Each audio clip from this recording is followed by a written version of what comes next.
Good morning, Hong Kong. And thank you guys so much for having me. I am so happy to be back in this city. I used to live here. It's one of my favorite places in the world. And I'm also so pleased to be here talking to you about what I believe is one of the world's most important topics. Oh, let's start here. The future of digital sovereignty, our ability to actually own our data, our ability to interact with technology ethically, to actually have digital rights, digital property rights, where we actually own the content, IP, copyright, material non-public information that we share with AI these days. Hopefully you don't. My name is Brittany Kaiser. I'm the CEO of AlphaTON Capital, NASDAQ ATON, and we are building the world's first full stack, privacy centric, confidential compute. For those of you that don't know me personally, you might have seen my Netflix documentary, The Great Hack. I'm the subject of that film, which takes you through my whistleblowing process against my former employer, Cambridge Analytica, and Facebook, now Meta. That's one of the most popular films in the world. It's been seen by over 1 billion people. It was also quite popular here, so you might recognize me from that. But I'm really here to talk to you about what is currently the world's most important and valuable asset. It was in 2017 where The Economist estimated that data has become more valuable than oil and gas, a multi-trillion-dollar industry that powers most of what we do every day, that powers every single industry and everything that we touch. Yet somehow, even though we're the producers of the world's most valuable asset, we don't have a lot of rights to that asset. And so I've been working tirelessly for the past decade to help us actually obtain some of those rights. And how did we really get here? It's because the way that most traditional technologies have been built, some people at this conference might call it Web 2, these companies have built their technologies to be inherently extractive, to extract as much data and value out of you as possible without your true informed consent. I don't know how many people here have actually read terms and conditions of technologies you use every day. Anyone? Bueller. Yeah, probably not. And they're constantly updating them and changing them on you. So it becomes, even for cybersecurity professionals, really difficult to keep tabs on, but especially people who are not either legally literate or super tech focused. It's very hard to actually understand what you still have any ownership or rights to, if anything at all, when using most of the devices and apps that you are touching every day. And so, how did I really get here? As I mentioned, I was a whistleblower, but before that, I was a human rights lawyer. And through my whistleblowing process, I became really a digital rights lawyer. So, I've helped write and pass a lot of the top privacy and digital asset ownership laws around the world. I sit on multiple U.S. congressional committees on blockchain, fintech, and digital innovation, and have helped pass over 60 different laws on these topics where we actually have rights to these things. But of course, law doesn't protect you in technology. Privacy-centric technologies protect you. And making privacy-centric technologies accessible is something that I have been very, very focused on for the past decade. And it's really because although people say, data is the new oil, data shouldn't be oil or a product. It's not a natural resource in that kind of way. Our data is something that is highly personal and something that is very valuable more to us than everyone else. Our data is valuable to companies only in aggregate with everybody else's data. But for us, our data is personal and we should be able to actually own it because it's our potential. And if you're an entrepreneur here, like probably most people in the audience, your data is also eventually going to be your IP, your copyright, your business, your product. Although if you use Chat GPT to create it, Sam Altman said last week that actually it's his product too, and that he's going to own some of your company and your copyright and your future revenues. Did you see that? Anybody miss that one? So I hope you don't use ChatGPT for creating any important things, right? And I became a whistleblower in 2018, and the big data crisis back then was just the tip of the iceberg. Now with the advancement in AI, where I would say probably most people in this conference have been using uh, not just AI products, but even AI agents that are now connected to all of the data that you possess in the world. We really have only seen the tip of the iceberg. This problem is only becoming a bigger concern and is becoming very difficult for even the most technical of people to keep tabs on and figure out how you actually keep your information safe. And so these days, where privacy is so incredibly difficult to get a hold of or to understand how to have, having privacy is hugely powerful. In fact, a lot of the world's most powerful privacy technologies are only really used by the military. So why do countries' ministries of defense or Department of Defense, why are only the militaries using the most advanced encryption technologies and privacy? Why are those technologies not more available to individuals, to companies? Why are these not commercially available? This is something that I've been thinking about for many years, but only finally really started having a grasp on how to take some of that tech and make it accessible by everyday people. So we can talk a little bit more about how we are unprotected. I think it would help to see how many people have integrated an AI agent onto your devices. All right, a handful of people here. How many people are using a typical AI platform, where whether you're using OpenAI products or an Anthropic product on a near daily basis? Right. So a lot of those products, once you install them on your computer, have you really thought deeply about the permissions that you've given it? Because sometimes those permissions will just be the data that you upload into it, which certainly immediately goes into third-party servers and you no longer own any of it at all, in case you didn't know that. But sometimes you can also give it permissions to access other data, maybe everything, all the other windows that you already have up, everything else that is on your device. And then you no longer own any of that either, actually. So technically now Sam does, or Mark does, or depending on what you're actually using. And not being protected in that kind of way might not feel that weird to you until, as I said, someone like Sam Altman says, actually, the company that you just built, it's mine because my product actually built it. All you did was write in a prompt, but it was my product that built it. And that's coming. Right now, we have, everyone from the New York Times to A-list celebrities that are suing OpenAI for taking their IP copyright likeness. But we're going to start seeing it the other way around, where actually OpenAI is coming for your products and services and saying they're actually ours. So when you start to think about the gravity of that, and that you might not even own the startup that you just built, that's it lands the plane a little bit more than the typical, oh, my personal data is not just on my own device. So I really feel that in the age of AI, that trust is really the ultimate currency. How can we build and make available trustworthy technologies to people when nearly everything that we touch with AI is no longer ours?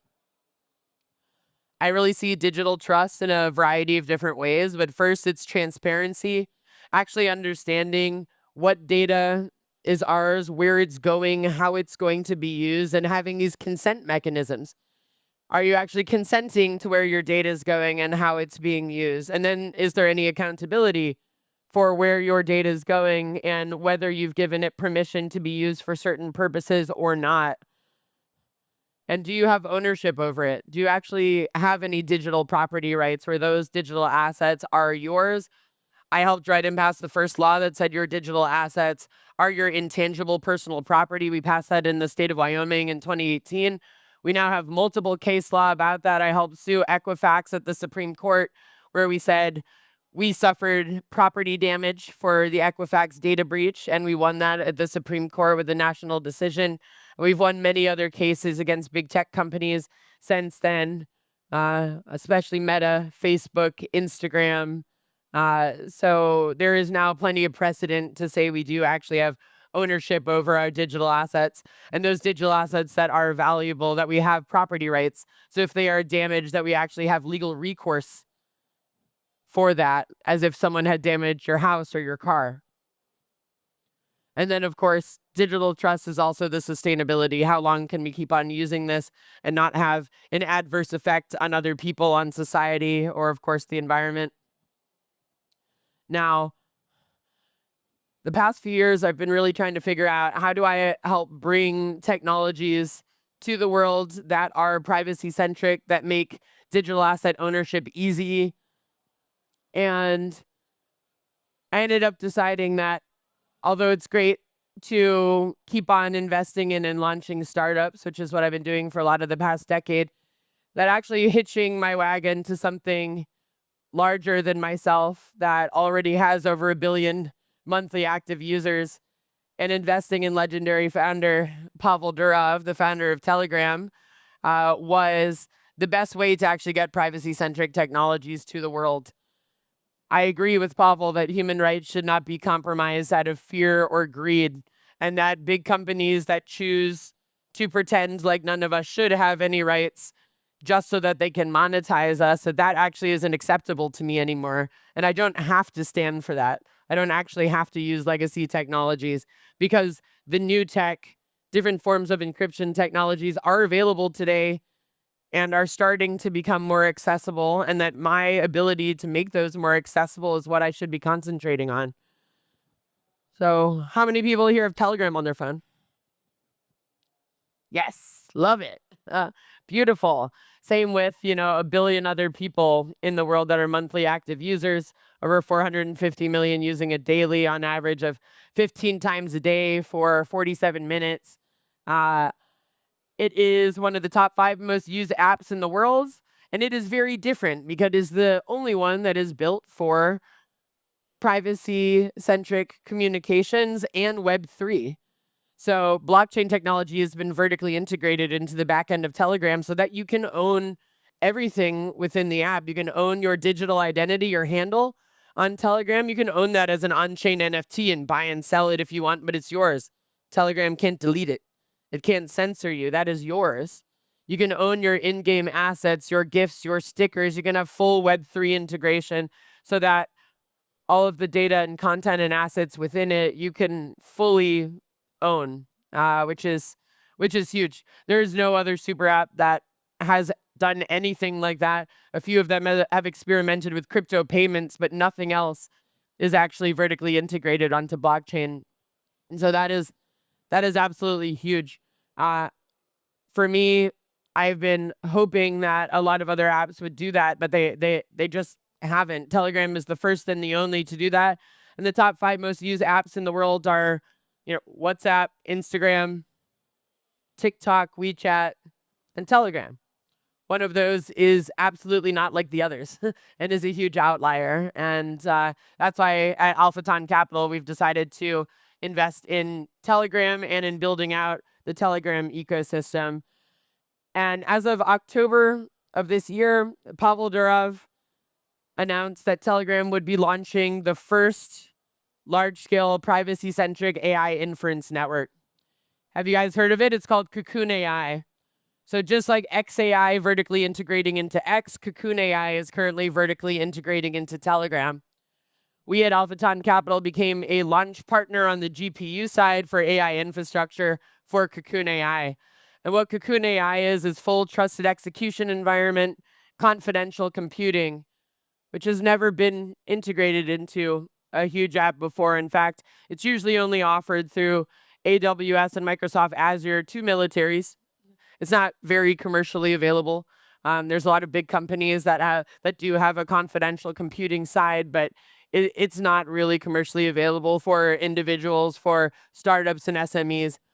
And what Telegram is now starting to do is start to roll out AI native features, which are currently being tested Cocoon AI has been live since November 30th. So we've been processing confidential computing AI inference requests on Cocoon AI, which is a decentralized AI network. It will very, very quickly be the largest one in the world with over 1 billion monthly active users.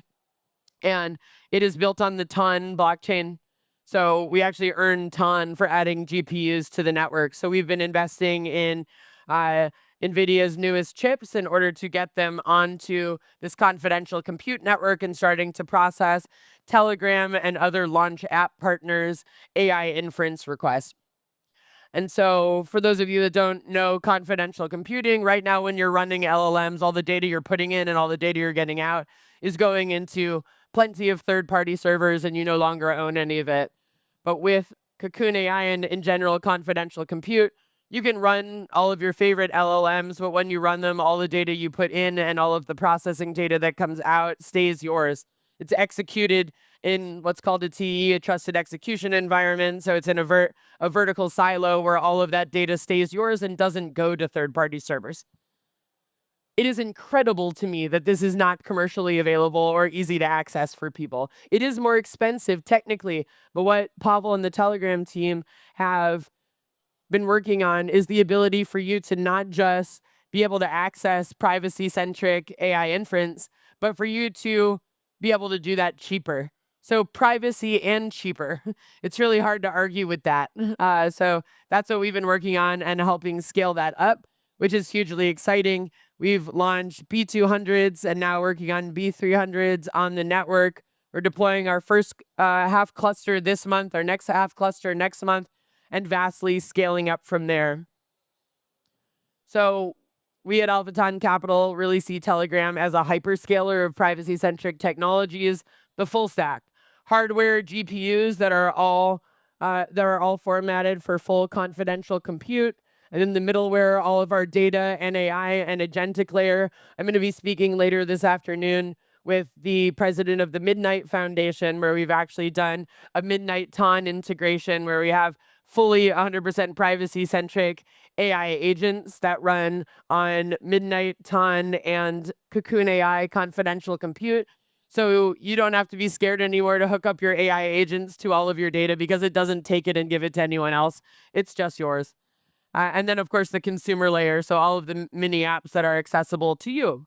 So that's what we have been working on for the past 6 months now. And it's finally becoming accessible. So over the next couple months, we will be launching tons of different products on Cocoon AI and also our own platform that makes this very easy to use. So even if you're not doing all of your business in Telegram, you'll be able to still use Cocoon AI for privacy-centric AI processing. So we're super excited to be bringing that to market. And so we really believe that decentralized AI is the future, and the future of data ownership starts with being able to have a fully vertically integrated confidential computing stack, making that easy to use, making it affordable to use, and making it accessible to at least 1 billion monthly active users through Telegram and everyone else in the world that wants to have access to that. So please follow us. We're AlphaTON Capital, NASDAQ ATON. I'm Brittany Kaiser. I'm the CEO. You can find us on X at AlphaTON Capital. You can also find us on Telegram, of course, at AlphaTON_Capital. And every other place, I'm at Own Your Data or at Own Your Data Now. So would love if you gave me and our company a follow. Please check out what we're doing. Come and try our products. We'd be more than happy to give you a demo and get you onboarded. Cheers, guys.